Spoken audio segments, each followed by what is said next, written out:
Hello everybody, welcome back to the channel. If you haven't been here before, my name is Debbie and I read a lot of books. Today I have finished the Liv Beaufont series. This was 12 books and I've been doing 4 books at a time. So in this one I'm talking about book 9, 10, 11 and 12, which are The Passionate Delegate, The Unlikely Heroes, The Creative Strategist and The Born Leader. Strategist is a really hard word to say. Strategist. Yeah. But yeah, so what I really love about this series is that it just feels so much more adult compared to the Sophia series, which was very teen-based. You can see in the Liv series her growing up very quickly when she gets connected to her egg. Because if you haven't seen any of these videos before, this is a fantasy series that talks about like fae and magic, and the heart of this story is Liv Beaufont, who is a counsellor, she's a warrior for the House of 7/14, and the main thing of the series is the fact that Liv is trying to investigate what happened to her parents. In the first book you find out that her parents are dead, her siblings have been killed. Yeah, she's basically plucked out of obscurity, where she's kind of disconnected herself from the world that she was born into, and she is brought in as being eligible to be a warrior thanks to her birthright, and at first she very much doesn't want to do it. She just does it for the sake of doing it in regards to waiting for her little sister Sophia to come of age so that she can take over. And then throughout the book you see her finding her place within this world that she tried to stay out of for so long. She almost rebelled against when her parents were killed. And yeah, so when her brother and her sister are killed at the very beginning of the story, she is brought in as her birthright to be a warrior for the house, and through that she learns about herself, she learns about her sister Sophia, she learns about her brother Clark.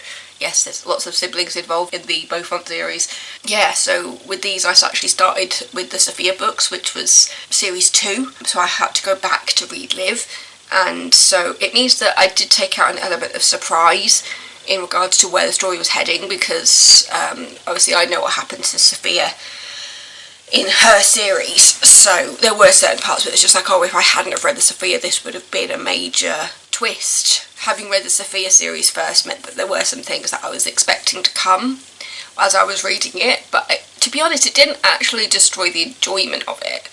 I do wonder what it would have been like if I had read Liv first and I'd done it in the correct order to be able to enjoy the twists and the surprises as they came. I just kind of enjoyed them in a different way, because it was a case of, oh, I'm wondering how this is going to happen rather than what is going to happen, because I knew the what, I just didn't know the how.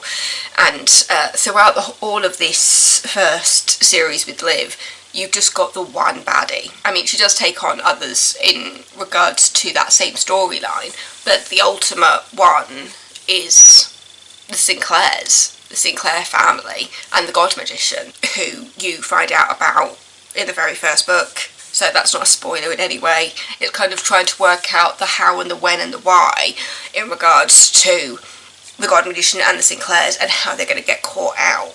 And also understanding the why in regards to why they're doing what they're doing, and kind of like the origins of that family and how it got so bad. But yeah, seeing Liv as just this very strong, independent person who is finding herself, these feel very much like coming-of-age stories in different ways, because in the Sophia series, Liv was literally coming of age because she was 16 in those books, and in the Liv series, she's coming to terms with what the world has kind of dealt her. Yeah, they definitely go deeper than you think they do for a fantasy series, but I feel like a lot of fantasy series do that. Like, on the surface, they're about magic and fae and all these wonderful things, but then there's also always like a good heart to them as well. So yeah, over the past 4 books we have just basically seen Liv getting stronger and seeing the relationship with Stefan blossom, and her understanding her role within the house and her role within her family. and getting that confidence and realising how powerful she is, which we've kind of known since the very first book when she registered her magic, and they would talk about how her magic seemed to be off the scale and it never came back down again. So we've always known she was powerful. It was knowing how she was going to come to terms with that power and how she was going to use it. And she's an incredible person to kind of have somebody look up to, because she is very sure of herself and she knows what her morals are. And as you go throughout the book and you realise that she is kind of going against the norm, she's going against the grain in regards to what the house kind of believes in, and she's there going, well, actually, just because that's the rules that you've had in place for hundreds of years, that doesn't mean that you can't like roll with the times and update and change things, because you've got her standing up for the other races within this magical world and saying like, why have we just been 7 magicians in this house? And then when we found out about the mortal 7, the mortals that should have been there from the that were there from the beginning and then were taken out by the god magician, and then Liv finding out that actually mortals are needed to bring balance to this magical world. And yeah, it's just got such a good heart. Basically over the last 4 books we have seen her trying to find the mortal 7 and trying to restore the balance to the house. And obviously it's never smooth sailing, but there is a Sinclair that always seems to get in the way, because the Sinclairs are trying to kind of take out the mortal 7 so that there's nobody to kind of come into the house to kind of restore that balance. It's just so good, and it's so funny, and I love the relationship that she has with Plato, the Lynx, because in the Sophia series it was Sophia and her dragon Lunis, and in these books that banter comes from Liv and Plato. And I'm starting to think about like who I would cast in this part. I still stand by my cast list that I put together in the Sophia series, especially when it comes to like Rudolph, because Rudolph is such a big part of these books, and as Fae and then later King of the Fae, you see Rudolph working his way up, and you do see the incredible smarts that he has behind those blonde moments that he has. But yeah, at the end of the day, these books are about teamwork, and even at the end of the story, when they're wrapping up Liv's storyline, which isn't completely full because it still carries on through the Sophia books as well, but as they're wrapping up Liv, you see the house come together in a way that you never expected them to come together, especially when there are counsellors that Liv does not get along with, and who I know do get their comeuppance in the later Sophia story, because they are not the perfect people to represent their families in the house. But even with that, you do see that community, and you do see them coming together for the greater good, even though they're not all on the same page with each other. And I just found that really wonderful and really empowering. And yeah, I'm just really, really enjoying reading the Beaufont series. I think Sarah Noffke and Michael Andel are a fabulous team, and I love reading the author notes and seeing how they work together to write the stories, and seeing the little comment in regards to like who people are inspired by, and Sarah Noffke writing her daughter in to the books and herself into the books, because she references the fact that she thinks she is Liv and her daughter is Sophia. Yeah, it's such wonderful stories with such good heart, while also being incredibly entertaining, incredibly funny. My battery died, so I had to replace it, so remember to charge this one, Debs. But yeah, I just love seeing the friendships that she has. You see her relationship with John, who runs the tech store that she works at the beginning of the story, and seeing his involvement and how that relationship evolves throughout the story, and John's role within this world, which was a surprise. But yeah, and seeing all that in regards to the Mortal 7 and their chimeras, I've never had that word out loud, where they have their pets that transform and they're full protectors. Seeing the storyline in regards to collecting the Mortal 7 and trying to get those back into the house.